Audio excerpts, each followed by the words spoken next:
Легко ли быть татарином? Фрагменты из книги Рафаэля Хакимова.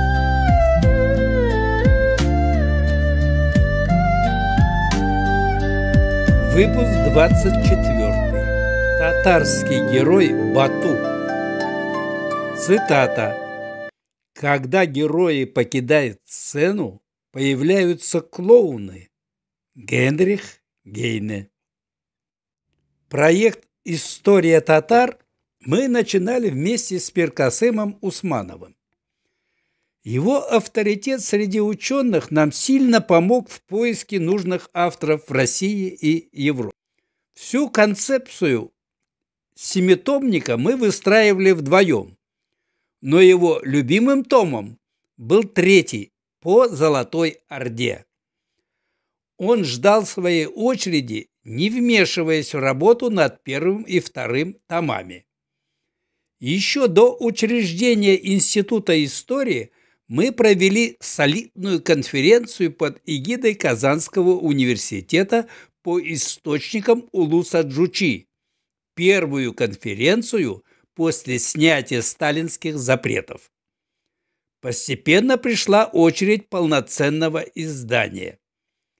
При учреждении Института истории мы предусмотрели Центр золотоордынских исследований, так что у Усманова появились реальные помощники. В университете ордынцев не было и нет, имеется в виду исторический факультет Казанского университета. Кстати, многие думали, что Усманов работает в институте, а не в университете. На самом деле он был профессором Казанского университета. У Миркасыма Усманова было больное сердце. Он ходил с мыслью, что в любое время может покинуть этот мир. Он постоянно глотал таблетки, ходил не спеша, требовал чай и машину. Когда статьи третьего тома были собраны, он уехал в деревню и все лето редактировал. Звонил и жаловался, что мы его нагрузили тяжелой работой. Но никому, включая меня, не позволял вмешиваться в процесс. Тут была его монополия и одновременно отдушина. Том закончили, отдали в печать. Усманов с нетерпением ждал презентации. Увесистый том в 1000 страниц с иллюстрациями и первоисточниками он гладил, как свое родное дитя. Миркасым Абый дождался своего часа. Успешно прошла презентация.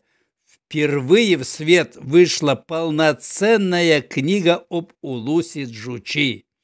Мечта Усманова сбылась. Работа закончилась, другие тома его уже не интересовали, и вскоре он умер. Урыны джаннатта булсын. Его сердце дождалось выхода труда всей его жизни. Золотая Орда для своего времени была одним из самых развитых государств. Европа тогда была никакая, там даже дорог не было. Все поделились на мелкие княжества и герцогства, торговля не развивалась, только на юге Европы выделялись Генуя и Венеция, которые богатели за счет торговли с Ордой. Они имели свои свободные экономические зоны на Черноморском побережье. Золотая Орда – очень сложное государство.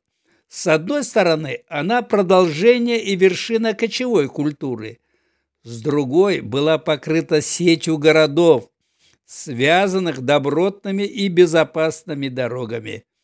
Только Бату заложил более 110 городов, вокруг которых шла торговля, и куда стекались товары для экспорта. Его образ разрушителя совершенно не вяжется со строительством городов. Журналист Альянс Сабиров как-то взял у Льва Гумилева обстоятельное интервью и, среди прочего, спросил, кого он считает самым известным татарским героем. Гумилев, не задумываясь, ответил: Конечно, Бату. Он реальный основатель улуса Джучи. По мнению Льва Гумилева, далее цитата, Бату-хан – это деятель большого масштаба, никак не меньшего, чем в Западной Европе Карл Великий. Король франков, император. Только его империя слишком быстро распалась, а Орда существовала 2,5 столетия. Затем ее преемницей стало Московское государство. Имя Бату при жизни начало обрастать легендами. Не случайно, видимо, этот властитель получил и почтительное прозвище Саин, то есть справедливый, добрый. Конец цитаты. Причем справедливым Бату называли русские. Ну или те, кто предшествовал русским, потомки. Государственное устройство Золотой Орды отличалось как от кочевой системы, так и европейских моделей. В ней не только присутствовала высокоразвитая финансовая система и сложный государственный аппарат, но и сам аппарат был разделен на две части, одна из которых управляла кочевым населением, а другая – оседлым. При наличии кочевого хозяйства в принципе была невозможна китайская или европейская модель государственного управления. Нужно было контролировать именно кланы, занимавшие определенные территории. Кланы были способны обеспечивать сбор налогов с подвижного населения и подготовку воинов для армии. Клановая система придавала стабильность государству в условиях огромных пространств, разнообразия хозяйств и культуры. У кинжала два лица, у джигита одно. Татарская пословица. Продолжение следует. Давамы бар.